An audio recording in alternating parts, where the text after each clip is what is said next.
Let's make spaghetti. Ground beef. Hiwain ang sibuyas at bawang. Pati na rin ang hotdog. Ay, asan ang hotdog? Yan, CDO hotdog ang ginamit ko. Balatan at hiwain. Then, magpakulo ng tubig. Pagkatapos kumulo, ilagay na natin ang pasta at lutuin to 8 to 10 minutes ha. Then, ilagay na sa pan ang ground beef. Ayan, pag ganyan itsura niya, okay na yan. Babawasan natin yung oil niya kasi masyadong madami.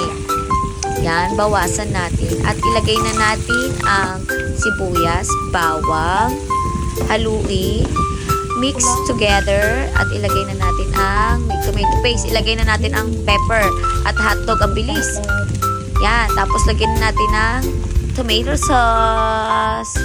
Lagay ang beef cube. Lagyan ng konting paminta. Lagyan din na natin ng condensed milk para medyo matamis. Tapos lagyan natin ng cheese. After that, ayan na siya, 'di ba? Ang bilis. Ayan na. Tapos gadgaran mo na lang yan ng toppings na cheese. So, yum! Sarap niyan, B. Lasang Jollibee. Yan, nagsilip-silip pa siya, oh. Plating na daw, plating or taste test. Yan, kemi, ganyan. Sarap. That's all. Thank you.